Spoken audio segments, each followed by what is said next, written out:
On today's show, the Celtics dominate the Bucks and close in on the number one seed. We rank the teams under the most pressure in the West and come up with our MLB-style rule changes for the NBA. A fun one here on Locked On NBA. You are Locked On NBA, your daily NBA podcast. Part of the Locked On Podcast Network, your team every day. Hello and welcome to Locked On NBA. I'm Wes Goldberg here with Gavin Schall. Coming up, we rank the most desperate teams in the Western Conference and come up with some NBA rule changes inspired by baseball's opening day, whether you're tuning in on YouTube, Odyssey, or your favorite podcast app. Thanks for making Locked On NBA your first listen every day. Today's episode is brought to you by FanDuel Sportsbook, official sportsbook of Locked On. Make every moment more. Visit FanDuel.com/LockedOn today to get started. Let's jump right in. What started as a chance for two MVP candidates to make statements on national TV on Thursday night ended up being pretty disappointing. Giannis's Bucks got blown out by the Celtics in a game that was pretty much over at halftime. He played just 25 minutes in Milwaukee's 140-99 drubbing to the Celtics. Meanwhile, Nikola Jokic was a late scratch before tonight's game against the Pelicans as the Nuggets monitor his calf injury. But I guess maybe the team that ended up making the statement was the Celtics. 40 points for Jason Tatum, 30 for Jaylen Brown. They did it in front of Sheryl Crow, which is a thing. The Celtics have won 8 of their last 11 now.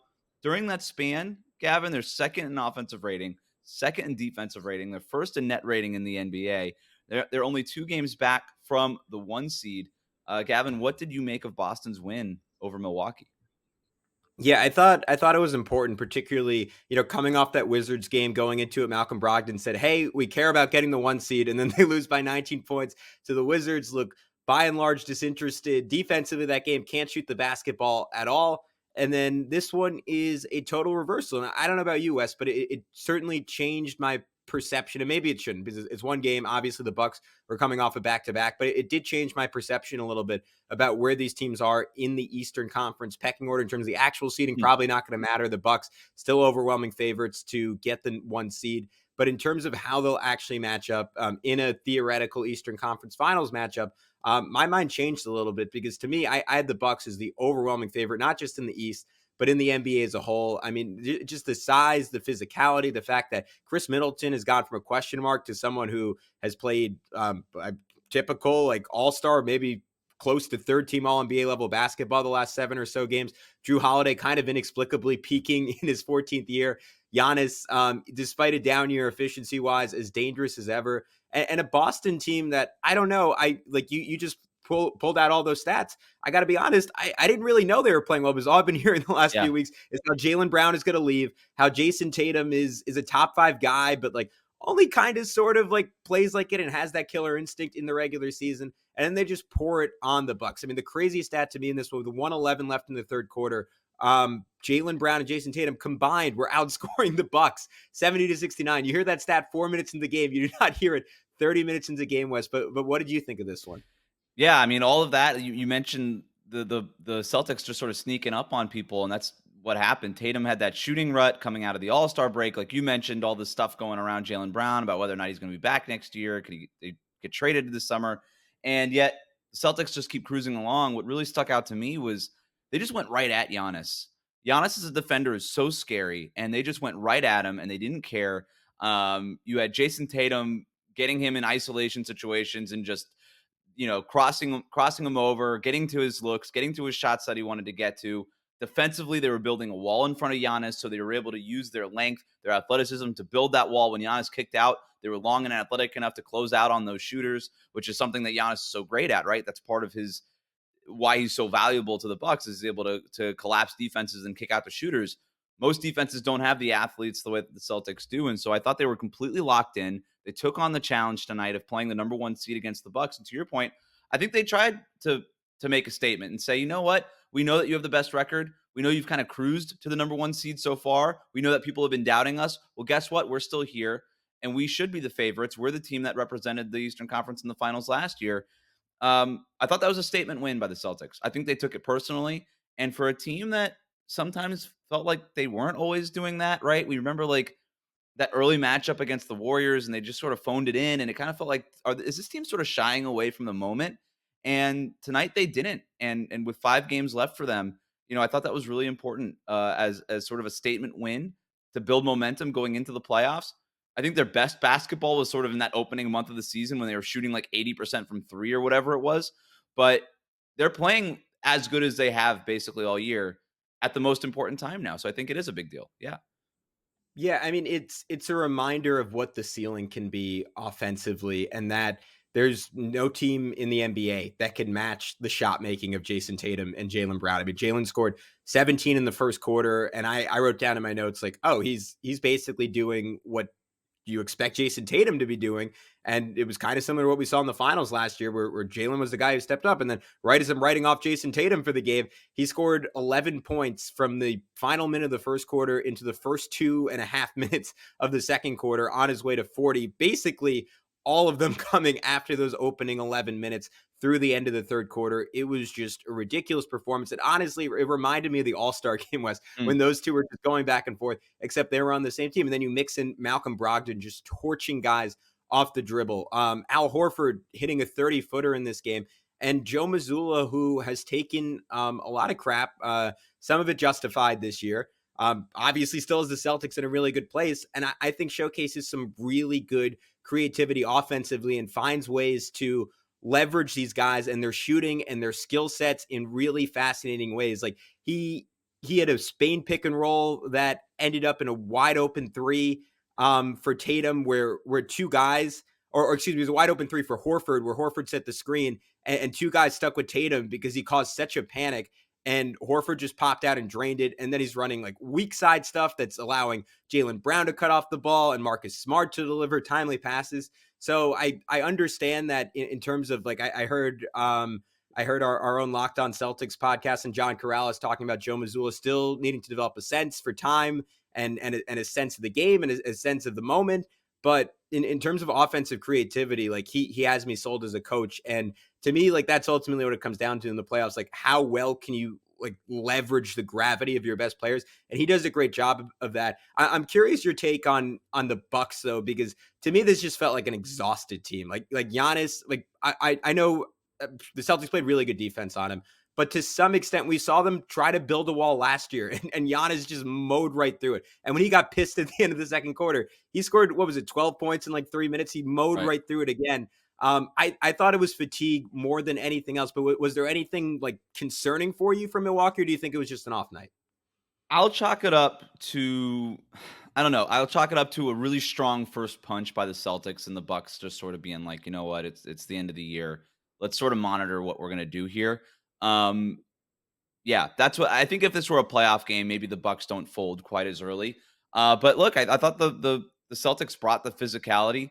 They you had Jalen Brown. I don't think it was on purpose, but kind of going with that Euro step and knocking Chris Middleton in the chin with his elbow, trying to go through that Euro step, trying to cross over into the middle of the lane. Middleton falls over. He's bleeding on the court, just like literally just like blood pouring out of his mouth onto the court. It was kind of gruesome, but like It that was was bad. that He was just set, he just but it spit just out. sends the message, like that's Yeah. again, I don't think Jalen Brown did it on purpose, but he had to wear a mask and he was like, now you're going to wear a mask, I guess. So I don't know. It was pretty brutal to answer your question specifically. No, I make more of this is to me more of, uh, this is more important for Boston than it was for Milwaukee. I make more of this for the Celtics than I do the Bucks. In terms of what this means in the standings, though, because we did hint at it. Can the Celtics get the number one seed? They're only two back of the one seed Bucks here. You look at their next 5 games. Boston plays Utah, at Philly, home against Toronto in that baseball style series, and then at home against Atlanta to close the year.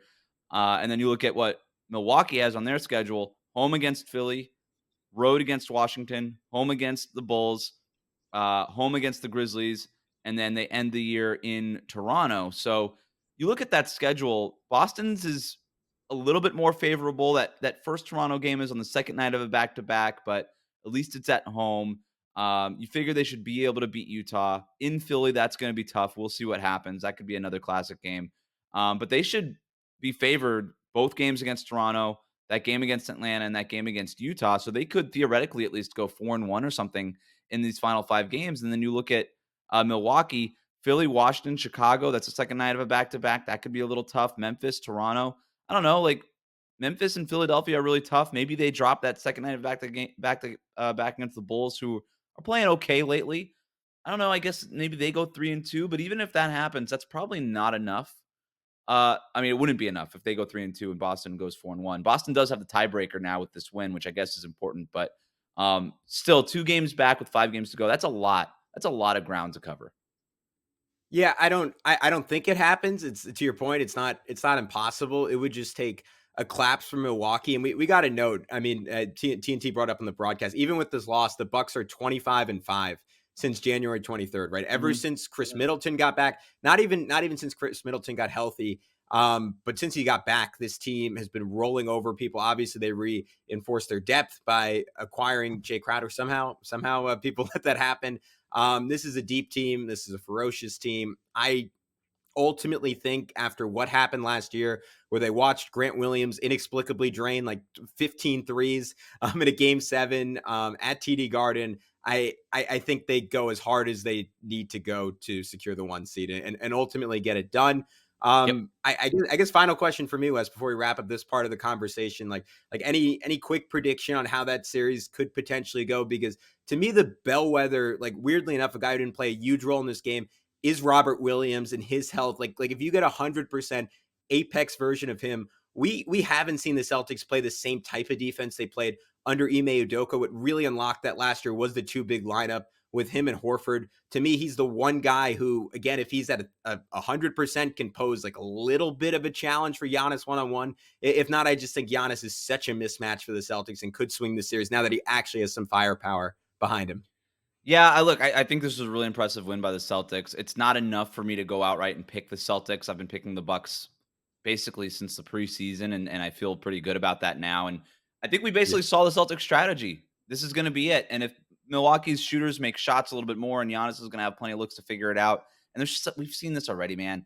He just gets to another level in the playoffs. So not enough for me to go outright and say, you know what, I'm going to go ahead and predict and pick the Celtics in a hypothetical matchup. I'm still going to go with the Bucks, but I mean, it wouldn't surprise me either way. I think it'll be a 7-game series again. I'm glad you brought up what happened last year, though, in terms of Milwaukee kind of resting their players at the end of the regular season, kind of gifted Boston home court advantage, right? And then you mentioned that game 7 that ended up sending Boston to the Eastern Conference Finals.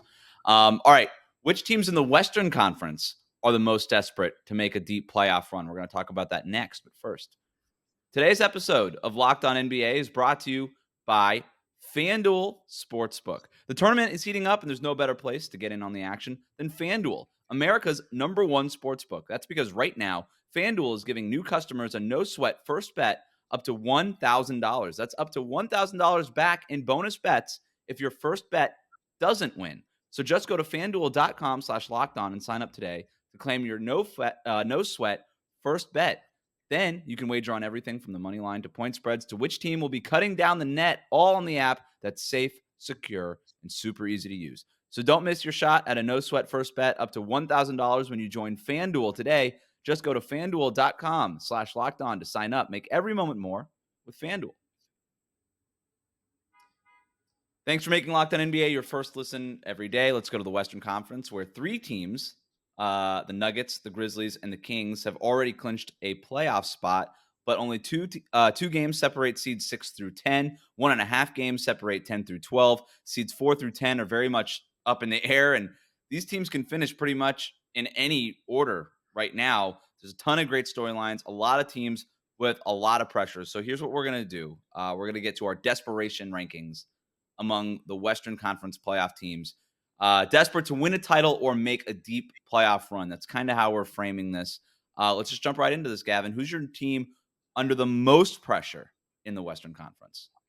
Yeah, maybe not the answer that some will expect, but I will have to go with the Phoenix Suns. I think the way Mikal Bridges has been playing for Brooklyn and the fact that Kevin Durant has just last night played his first ever Suns home game and did not look anything close to 100%. And now I think KD will figure it out. One of the most remarkable things about him is his ability to just get back to 100% almost instantaneously after an injury. Like, there were really real questions after he tore his Achilles, like whether he was going to be the same guy, and that he was maybe better than ever. So I think he's going to be a monster in the playoffs, but I I look back to that game they played against Dallas with Kyrie and Luka that came down to Luka basically missing a layup in the final seconds. And you realize, like, you just look up and down the Suns roster and you're like, all right, Kevin Durant is maybe their best defender. And you're relying on DeAndre Ayton, who particularly in the playoffs has been really good. And maybe the better word is flexible defensively for them. But their depth is completely shot. They have been struggling the whole time Kevin Durant's been out. And they desperately miss what Mikal Bridges brought to the table, which was elite wing defense every night. And then a lot of the stuff that KD is going to fill in offensively. But Bridges just had those years of baked in time developing with Booker, developing with Chris Paul, developing with DeAndre Ayton, as did Cam Johnson. And to me, as someone who, like, I'll say it, like, as someone who's like roots for the Suns and like has watched a million Suns games, like as they went from laughing stock to pretty good to legitimate contender.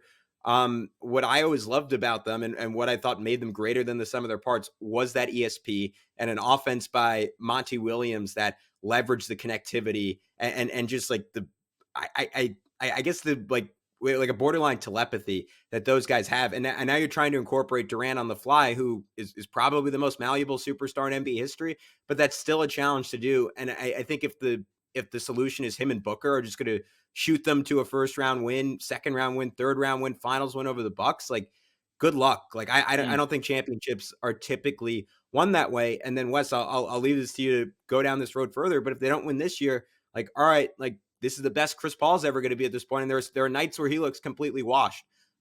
Maybe they bring in a Fred VanVleet, but I think with all of KD's injury issues, like, this is their first run at it with him, but probably their best chance at it with him as well. Look, when you make a trade like the one that they did for Kevin Durant midseason, the goal is championship, right? Like, that's it. It's championship or bust. You could argue that before the season it was championship or bust. And given the way that they flamed out in the playoffs last year against the Dallas Mavericks and how disappointing that was, there was a lot of pressure on this team already before the Kevin Durant acquisition. So I hear you on the pressure. I have them at number 4 on my list. I don't have them at number 1. We're splitting hairs, but I do think there's 3 teams under a lot more pressure. And I say that only because you at least still have Kevin Durant and Devin Booker. At the, like, even if, and there's ways to move around. Like, if you need to go out and get more point guard help, that's one thing. I think Chris Paul probably has another year and a half left, maybe something like that. I don't know, but you also get to go out this offseason and start filling some of those needs. You're not going to get Mikal Bridges back, right? But maybe, you're going to have a mid-level exception. You're able to work some trades. You have some interesting salaries on those books where maybe you could fill out the wings with more defenders and stuff like that, add to the depth that you lost in the KD trade. So I do think they can make a run at it next year. And if the Suns win 1 championship, right, this is a home run. So I think this is kind of like a 2, maybe 3-year window. And I think they might actually have a better chance next year than they do even this year. That said, you're right. You make a KD trade, you make a big swing like that, you move all the draft picks, all the assets, all that stuff. You are under pressure the moment Kevin Durant steps foot through that building, and we're here now. So yeah, I'm with you, but I've got the Clippers as my number 1 team because unlike Phoenix, the Clippers have been doing this experiment for 4 years, and they've got nothing to show for it. Nothing. And this whole Kawhi Leonard, Paul George, whatever, they're going through the Russell Westbrook iterations. They're doing all these other things.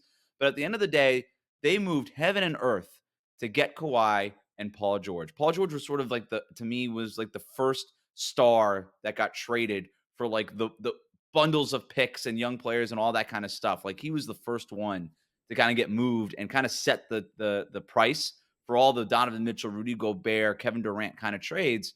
And so they're sort of patient zero on this, and they have nothing to show for it so far. And time is really winding down for them. I mean, you got to think, if it's an early out for them in the playoffs this year, they've got to make some real changes, right? Like, that Russell Westbrook thing just smelled of desperation. So if this is not a team desperate, I don't know what is. So I've got them number 1 on my board.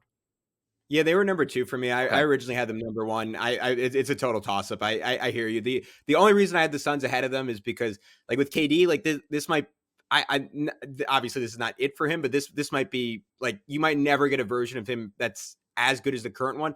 And it's no sure thing he's going to be on the floor, which I feel stupid saying, because obviously that's true for Kawhi times 2, and it's true for Paul George, who's injured coming into this playoffs. But Paul George is still just 32. Kawhi, I couldn't believe this because it feels like he's been in my life for 20 years now, but he is somehow just 31 years old. And the Clippers just have unlimited resources in the way that maybe the Suns with a new owner do, and we're just not totally aware of it yet. But it feels like they're always going to spend whatever it takes to regroup around those guys. And Steve Ballmer's money can make up for mistakes in a way that I think pretty much no other team in the NBA can. So that is the only reason I still have some confidence that they can just spend their way out of trouble. But I hear you. Pressure's tons on. of toilets, tons of toilets. Maybe no championships, but boy, we'll have more toilets than the Lakers and the Celtics combined. Look, is that the real barometer of success? We'll let the fans decide. But I hear you, because there is a psychological toll at a certain point for losing year after year after year. And at a certain point, like, guys are looking at each other in the locker room and be like, and like everyone knows it, even if no one's saying it, like, this just isn't working.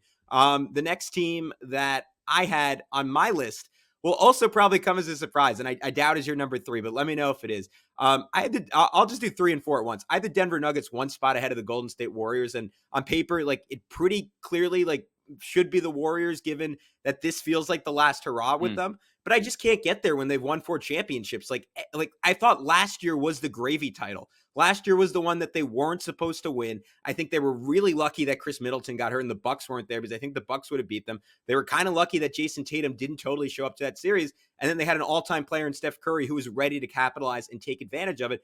I don't know if they need another one to prove anything. Denver, conversely, I think they're younger and they're still going to be incredible next year, because all these guys are smack dab in the middle of their prime. And you can say, well, Jamal Murray was coming off the ACL this year. Next year, he'll be ready. But it's also kind of a similar thing where they've ran it back with this similar group a few times over. And at what point do frustrations start to boil over there? And particularly, Wes, when they're in a Western Conference where they're such a clear-cut favorite this year. Like, that's where I think the pressure comes from. The favorite's always going to have the pressure, right? If you're the team to beat, then you're also the team that if you lose, it's the most disappointing. I hear you on the Warriors. You had them at 4, you said. I've got them all the way at 9, man. Like, oh, wow. Yeah. Okay. Last year was the last dance. This year's MJ playing for the Wizards. Like, this year doesn't matter. And maybe there ought to be more desperation, considering it feels like maybe this is Draymond's last year in Golden State, or Clay, or something's got to give. Joe Lacob is out here saying, hey, basically, we're not going to be able to afford this roster next year, so something is going to give. Maybe there ought to be more desperation, but like it just doesn't seem like they feel all that desperate. So I can't put them up that high. Like, if they felt more desperate, they'd be better. It kind of feels like that's the thing that's lacking with them right now. So like I said, I got them all the way at 9. I don't think they care. And so if they don't care, I don't care. I've got Denver at number 2. I do have the Nuggets at number 2. That's it. You're the favorite. You're supposed to win. There's excuses abound for the last couple of years, right? No Jamal Murray. I get it, but he's back. He's healthy. He looks fine. Nikola Jokic is arguably the MVP for a 3rd straight year. If not, he's going to be in the conversation for the 3rd straight year. You've made some big offseason changes specific for the playoffs. The way that you've lost in the playoffs the last couple of years has been really disappointing. And you basically cruised your way to the number 1 seed all season long. I don't know. This to me, I don't know that a Denver Nuggets team gets much better than this, right? Like, you're going to have a certain defensive ceiling when Nikola Jokic is at the center of it all. But they've been, borderline top 10 all year in defensive rating. So I don't know that I don't know that there's a higher level defensively than where they're already at. So I look at this and say, well, if you're not going to win it this year, when the Warriors have been knocked down a peg, the Clippers are sort of a mess. Phoenix is maybe, I don't know, a year away from really putting it together. The Lakers are sort of, they've been dealing with injuries all year. Like, the West is pretty much, you got the whole thing going on with Memphis. The West is wide open right now. There is no reason why they should not make it out of the Western Conference at all. And so if they don't, then you have to have real difficult conversations about what it is about the roster construction that keeps this team from reaching where it is where it wants to go. And I don't know. I don't know what those kinds of decisions or those conversations look like, but that's what we talk about when we're talking about desperation and pressure and all those things. So I agree with you on the Denver Nuggets. Can I give you my number 3? Yeah, go for it. I got the Lakers. Not a surprising thing here. It's LeBron. We're at the tail end of this thing. Anthony Davis, if he keeps playing the way he's playing, they made the big wholesale changes. They did it by giving away a top 4 protected pick. I know the trade looked great on paper, and I still like the trade for the Lakers, but you still gave up a pick, man. And when you give up a pick like that, that's top 4 protected, that lightly protected, you got to see results right away. And with LeBron, I don't know. Is he a flight risk this offseason when he becomes trade eligible again? I don't know that I would go that far, but he wants to win. And the way we know LeBron can exert pressure on a team, on a franchise, on a front office, he can do it whenever he decides to do it. And that pressure can be felt like a switch flip, right? And so I think that the pressure is on the Lakers, maybe even more than LeBron, for them to make a deep playoff run. Because if Anthony Davis can't stay healthy, and if they can't show, okay, with AD healthy, with LeBron healthy, after seeing LeBron James of foot doctors, after putting together this team that actually kind of makes sense and I like since the trade deadline, if we can't make a run, if we can't win a round and then make it and push a team in the second round at the very least, then what are we really doing here? And if LeBron makes that decision, that could be problems for the Lakers. You know what I mean? Yeah, I have them at 5. I had and this is a tough one, and I'll explain my rationale. I had Dallas one spot ahead of them, and it's weird because if you like injected me with truth serum, I would say like and there was some magical device where you could literally measure the desperation of like an owner of a front office. I would put Dallas at number 1 on this list. But the issue is like it's a confused desperation because are they desperate to make the playoffs, or are they desperate to keep their first round pick and stop the Knicks from getting it by falling into the top 10 and maybe moving up in the lottery and lucking into a star next to Luka Doncic? So that confusion is the only thing that stops them from being higher. But man, you gave up not only Spencer Dinwiddie, not only Dorian Finney-Smith, who's like obviously not a star, but as a role player, picture perfect complement to Luka Doncic, to go get Kyrie Irving. You gave up a first round pick that was crucial equity to make a move down the road. And instead, this ends up, Wes, being your all-in move for Kyrie Irving. And he's going to end up playing 25 games for this team and walking on down to the Lakers and keeping LeBron there. So maybe that's why I have the Lakers slightly behind them, because I almost think they maybe have Kyrie in their back pocket. And then the only other argument against the Lakers is that, like, you can't say there's a world where like they would be content with LeBron leaving, just because they obviously have so much future draft equity out initially to the Pelicans. And now I guess that first round pick ended up with the Jazz. But they could maybe go for a net style rebuild where they just trade LeBron for 3-4 first round picks to a team and are kind of okay with it, because I just don't think this team ever realistically was going to win a title. And look, if LeBron and AD magically put together 20 games of health here and roll through the playoffs, like I'll come right back on Locked on NBA and apologize. But I just never saw that being a realistic ceiling for them. I've got Dallas at 6. I just think they're past the point of desperation. They're clearly now into abject failure. Like, this is just past desperation. It's an admitted failure. They're already playing for next year. Next year is the desperation year for Dallas, because if next year goes anything like this year, because at least you can let Kyrie walk away. Now you're playing with some cap space, and maybe you could figure something out and you could sell Luka on that. But if next year goes poorly, that's a tougher sell to Luka, right? And now you start really worrying about where he ends up. Where do you have Memphis? I have Memphis. I wasn't sure where to put them. I have them 8th. I had Minnesota ahead of them. And because I've got Memphis 5th and Minnesota 7th. Go ahead. Okay, so despite their talent, and like I hear you, like by the same logic, you had Denver too. Like the favorites are the favorites, and Memphis, despite all the chaos, everything around Ja Morant, you can look at the standings. I promise that we'll still say this. They're the 2 seed. They're 48-28 in the midst of another great season. But to me, they really are the team that's playing with house money. Like what happens if they don't win this year? They're still the best drafting team in the NBA. They still have Morant locked up for years. They still have Jaren Jackson Jr., who maybe the best thing to come out of this season is his offensive emergence these last couple of weeks and months, where he was a guy who, I mean, I think it was his second year in the NBA where he was just scalding from 3-point range. And you were always wondering, like, all right, he's one of the 2 or 3 or 4 best defenders in the NBA. When will we get equivalent production offensively from a dude who is an absolute freak in terms of his size, length, athleticism, coordination, ability to shoot the ball? He is emerging. And to me, that more than anything else, like, makes this season gravy for Memphis, particularly if, like, I don't totally buy it, but if Ja has his head on straight, has his priorities in line, and maybe that's just maturation. Like, I just think Memphis has a really long runway, which is why I don't have them higher. But I have them at 5. I hear that's a Moneyball argument, and it's a good argument, but there's something to be said about just looking dumb. And the Grizzlies, if they don't make a long run here in the playoffs, after all the trash talking, after everything, after Ja saying we're not worried about the Western Conference, all that, you are going to look so dumb. You are just going to look so dumb. And I think there's just a lot of pressure to not look dumb for a team whose kind of whole ethos is looking cool and tough, and to look dumb after trying to look cool and tough. That's a blow to that identity, right? And I don't know. I also think that this is a really good team, and I think if they put it all together, they're capable of making it out of the Western Conference. And you never know how long these windows are going to last ask the 2012 Oklahoma City Thunder. You never know how long these windows are going to last, and I think this team's good enough. So I because they're so highly seeded, because they've been so good all year, because they've got John Morant and these guys that you mentioned. I think if you're going to be at the top of the conference, it's sort of like the Denver argument. There's just there's inherent pressure in that, and also you don't want to look dumb. Let's do the last few quickly. Yeah. Minnesota, you and I have them around the same spot. They made the all-in move for Rudy Gobert. You want to make at least some sort of playoff run in order to, back up that move and validate it. They have been playing better lately. It kind of feels like vibes are better than they were earlier in the season. So Yeah. Cat's coming back, so it's better. But you want to do something. And then just to round it all out, you and I have Sacramento pretty low. What a great year for Sacramento, breaking the 17-year drought, all that kind of stuff. Awesome sauce all around, light the beam, good for the Kings. And then I've got OKC, New Orleans, and Utah. I just threw them in there. I don't know if you did on yours at the end. Young teams Yeah. might make the play-in, could make the playoffs. Good for them. Doesn't really matter either way.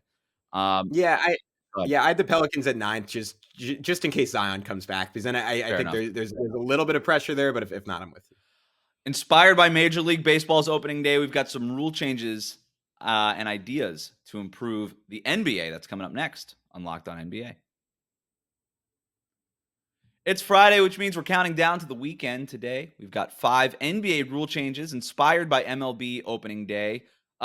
Rules that we would like to add to the NBA next year. Okay, so what I did here, Gavin, is I took some of the rules that the MLB implemented and just tried to find sort of the NBA version of them. So let's just start with the first one. They limited Sure. the pickoffs for pitchers, right? They're Mhm. trying to eliminate that needless action. It kills momentum. So in the spirit of eliminating needless action and killing momentum, I said, what does that the most in the NBA? Well, to me, it's the last couple minutes when a team is down by 7 and they start playing the foul game, and now we're just watching free throws for 15 minutes. It sucks. Nobody wants to watch it. So I said, you know what? There's no real way to fix it, right? You got to call the fouls, but instead of taking 2 free throws, let's just shorten it. 1 free throw for 2 points, right? So now Yeah. it quickens up the game, and it also creates a little bit more risk in the defense doing it, because now you're basically sending a shooter to the line. The team that's up could just put their 5 best shooters on the court, and you're not really getting a chance to go, okay, maybe they go 1 for 1, and now it's a 1-point difference instead of risking them getting 2 or 3 points. Like if they just hit that first free throw, it's 2 points right away, and you keep it moving. So that's my first idea. What do you think? I like it. The NBA tried it in the G League, I think 2 years ago, but it's possibly still the rule. So Mhm. that's it's possible that it could happen. To me, I wouldn't mind for regular season games seeing the Elam ending, where you just set a target score, and that eliminates that as well, because then you got to play defense Yeah. straight up. You don't want to give away I hear points you and on try the and Elam ending, and it's cool. yeah. To me, it's like an all-star game thing or like a G League thing, or maybe they could do it in like this stupid Adam Silver tournament that they want to do in the The middle of cup, the year. Yeah, cup. I Yeah, like, which I still hate, and that's my that's you know what, that was off the board. But my next rule is don't do that. That's dumb. But sure. All right, good one. Yeah, uh, easy.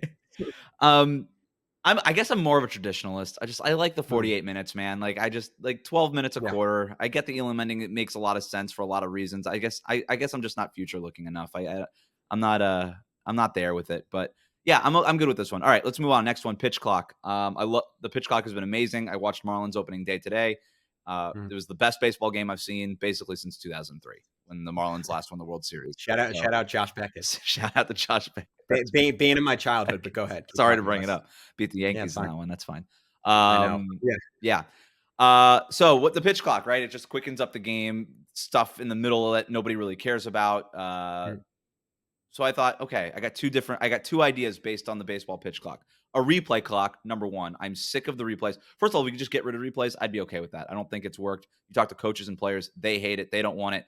Players getting foul calls on them and immediately doing the little finger twirl is now the most Ooh, annoying thing a yeah. player can do in the NBA. It's, to me, surpassed the too small celebration now, and surpassed even just two palms up to the heavens, praying and begging, why did you call that on me? Like this thing, as soon as anything happens when you didn't see it, is the most annoying thing. So if you can get rid of replay, great. If not, if replay's here to stay, 60 seconds, real time, done. That's it. Whatever your best guess is at that point as an official, that's what you go with. Done deal. All right. Or the other one I have is you get one mass substitution a half. So hockey style shift change, right? So that teams don't have to call a timeout or wait for a dead ball in order to make their big substitutions. It can't be in the last 5 minutes of a half because then it gets a little wacky, but you get one mass substitution. Mass, I mean like more than just one guy. When you're kind of 8 minutes left or 8 minutes into the first quarter, you're trying to get to your second unit. So instead of calling a timeout and going to another commercial break or something like that, midway through the game, teams crossing half court as a change of possession. 3 players come in, 3 players come off. Boom, you've got your second unit on. Keep playing. No timeout. Ball keeps moving. What do you think?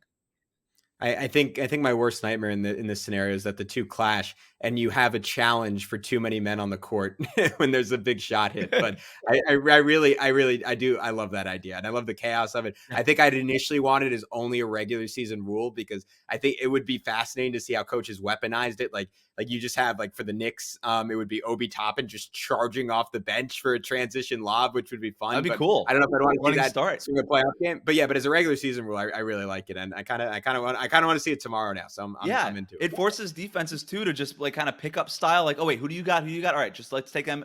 Teams switch all the time anyway defensively for the most part, so it wouldn't really matter. It would just be like, who's your initial assignment? Just pick them up, make sure it doesn't get to the basket. But I love it. All right, the other MLB rule: shift restrictions to help the offense get on base. Right, love that. I love that for Major League Baseball. The NBA has the opposite problem. They need to help defenses, not offenses. The NBA needs to help defenses. So the number one complaint for defenders, Gavin, as you know, is you can't touch anybody anymore, right? I think we're too far gone to allow hand checking back into the game, right? Like everybody that grew up watching Steph Curry and wanting to be Steph Curry, if you start hand checking, you're getting rid of all of that. You're kind of ruining a whole generation of NBA players. I don't think it would be good. I think the lack of hand checking it has been good. That's not a hot take, but trying to figure out what you can do to help defenders. I spent a lot of time on this one. I came up with just getting rid of defensive 3 seconds, right? Because when you really think about the point of 3-point shooting, the first point is that 3 is more than 2. The second point is that it creates space so that you can get to the most efficient shot on the court, which is right at the basket. So if we just just get rid of defensive 3 seconds, you can just put a 7-footer at the basket for the entire 24-second shot clock, and he doesn't have to move. I don't know. It would require a little bit more strategy to try to find ways to draw him away from the basket other than him trying to 2.9 for 24 seconds. I don't love it. I'm like talking about it now and I don't love it, but I'm just trying to figure out something to help defenses. Yeah, I when you gave me this exercise, that was the direction I went to. Because me and my roommates spent night after night complaining about this very thing. The few that I came up with were one, just completely disallowing the rip through. Obviously, a few years ago, the NBA changed it, so that's not an automatic foul anymore. But you see Chris Paul still like just abuse it. And I think it was Ben Taylor who tweeted out like let players have arms. Like, yeah, go back to letting players have arms. Like I think that should be an offensive foul turnover. You see a player rip through and shoot in a clear intention to try and draw a foul. Like I just want that out of the game. And then I think the other thing that would be big, and this is a little bit more vague, is just calling off arm like push-offs by offensive players much more strictly. Because I still think night after night after night, you see stars in particular able to either like ward off a guy with their arm or hook a guy after driving. And when it's blatant, it's called. But if it's anything less than that, and the best guys in the NBA, it's no coincidence, like have the best body awareness, the best body control, and they know how to do it subtly. But as an officiating community, we need better work on that, because it is giving guys who have incredible advantages in terms of their IQ, speed, and coordination that extra boost that they just don't need. And a lot of times in the situation, you see fouls ended up being called on defenders. So those would be kind of my big two, even if they're a little bit more vague than yours. Yeah, I thought about the officiating stuff. I just don't trust the officials to fix it. They've gotten enough chances, but it's hard. It really is. Maybe we just let the hand checking come back in. Sorry, Steph. You got to figure it out, man. All right, the other MLB rule change: bigger bases to promote more steals and exciting plays. Love that one. I thought, what's the most exciting play in basketball? It's not the dunk. It's not the 3-pointer. It's the transition 3. It's the transition dunk. It's the steal that leads to the score. And even more importantly, those opportunities when you actually have to play defense in those. So the NBA's already started creating more transition opportunities. They recognize this by taking away the take foul, changes to the clear path rule, all that stuff. I think they just got to go one step further, Gavin. As long as the foul impedes progress, it's a flagrant 2 right away. Now guys' money is on the line, and they're not going to do that. So if the foul does not impede progress, no call, right? So if they try that little half foul thing where it's a clear path or just to stop the player, no call. Just let him keep running. If the player can keep running, just let him keep running. I don't care if he got grabbed by the hips a little bit. Just let him keep running and let him dunk. I don't care. Yeah. But if it's anything more than that, if he does impede the progress, because you don't want players actually just knocking these dudes out in order to get the call, flagrant 2 right away. You're suspended. You're getting docked pay. That no player is going to do that they're just not going to do it. So the other part of it is that it also makes the defense try to make a play on the ball, like LeBron's chase down block, which was one of the most exciting plays in NBA history. And that would be way more fun. And so, yeah, creating opportunities for guys to get that, get that momentum and in transition and finish with a great dunk, like a highlight dunk or that transition 3 that's always so much fun and it can swing a game, or actually get the great game-changing defensive plays that can change the swing of a games too. So that would be my bigger basis version. Yeah, I like it. I think you just have to have a really, really astute review system for when guys are trying to genuinely make a play on the ball. And I would hate for that to swing a playoff series where someone makes that play, forgets for a moment, and then is out for like a pivotal game 7 or something. But I also, as someone who broadcasts and in turn has to watch a lot of high school basketball, where by and large there are no take foul rules, and it tortures me because it's punishing good defense and rewarding bad defense. So I'm ultimately with it. I would want it maybe initially to only be a regular season institution, see how it goes, and then put it in for the playoffs. But I'm with you because I despise those plays as well. I got one more for you. Mm-hmm. The NBA schedule. Let's fix the schedule. All baseball style series. The NBA has been experimenting with this lately. Let's just go all the way. Let's do all of it. 2 games versus each opponent, right? Home and home in your conference. So 2 games each baseball series. So you play them on a Friday and a Sunday, for instance. And you do that home and home in your conference, right? So the Knicks would play the Heat twice at Madison Square Garden in January and then twice in Miami in February, right? And then you knock out all 4 games. That's not new. Here's the real change. Home and home all each season for out of conference. Okay? I know that the NBA is obsessed with every team playing in every arena every season. My question is why? And you could tell me, oh, it's so that, a fan base, a fan of Milwaukee, if he loves LeBron James, he has a chance to see LeBron every year. That they started doing this before League Pass, before games were nationally televised every single night on NBA TV, ESPN, ABC, TNT, whatever, before social media made every highlight available all the time. Now stars are resting half the games anyway. They only play 60 out of the 82 games on average anyway now. So chances are you're not going to be able to see your star in the first place, which is why they're making all these changes to the schedule anyway. I don't think it's that important. And 80% of these games happened on a school night anyway. So I don't really care. And the NBA is the only league that does this, that values, okay, you want to see every star in every city, every league. Like the NFL doesn't care if you don't get to see Aaron Rodgers this year or Tom Brady this year or Patrick Mahomes. They don't care.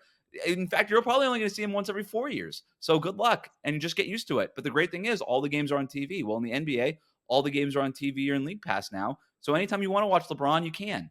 And so why are we so obsessed with this idea of every team has to play in every arena every season? So instead, for example, the Knicks can play the Warriors twice in one weekend at Madison Square Garden this year, and then next year they play the Warriors in San Francisco at Chase Center twice in one weekend next season. And that's it. And so you play each team in your conference, you play every out-of-conference team twice, and I'm good with it.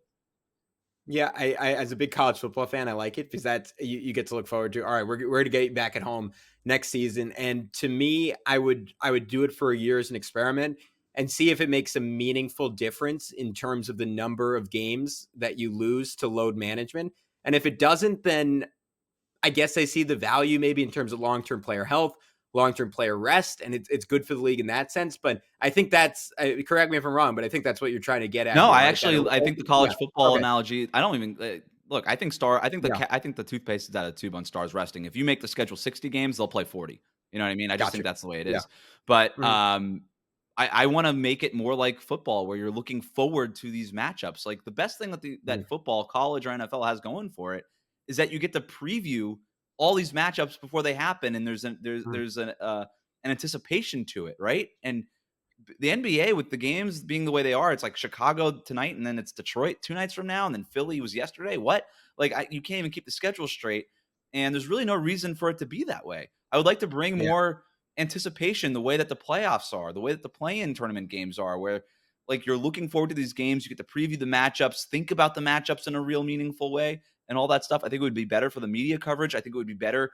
It would help the on-court product, which has not been as great, right? The big thing against the NBA is people aren't watching games as much as they're just consuming NBA adjacent content.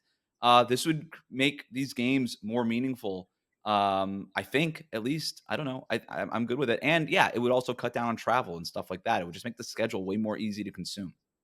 All right, so just playing devil's advocate here, do you think it hurts turnout? Like particularly, like not like if the Warriors coming to MSG, MSG is going to sell it both times, but Toronto is or Detroit's coming to Toronto. Like are fans in Toronto going 2 nights in a row to watch the Pistons? No, but they weren't going to go to those Pistons games anyway. Maybe, yeah, that's fair. And I guess the argument is like if it's a bigger team, like they will go twice anyway. So that'd be my concern. I think that would be the NBA's primary concern. And I think you could look at this as a positive or a negative, but a lot of times the baseball style series, the second game ends up being extremely choppy, which if you like defensive basketball, if you like higher intensity, like it could be a good thing. Yeah. But there are grudges built up in the first game that carry over. Like there's this fun, weird, this is stuff we talk about in like minute 48 of this podcast, but there's this weird rivalry between Julius Randle and Domantas Sabonis. Yeah. I think one of those guys would rip each other's heads off if they had to play 2 nights in a row. So that could be, that could definitely be perceived as a positive. It So would create like a playoff atmosphere a little bit, not necessarily in like November, but to your point, yeah, let grudges build up. That would be fun. You get these teams hanging out these NBA cities for 3 or 4 nights at a time. Like that would be great, man. Yeah. The stories that would come out of that. All right, that'll do it for us today. Thanks again for making Locked On NBA your first listen every day. Now make your second listen game to game NBA, every moment, every top performance, every result. Locked On Game to Game covers every game from across the NBA with local analysis that only Locked On can deliver. Follow Game to Game on Locked On NBA. It's available on the Odyssey app, YouTube, and wherever you get your podcasts. Gavin, have a great weekend. Yeah, you too, man.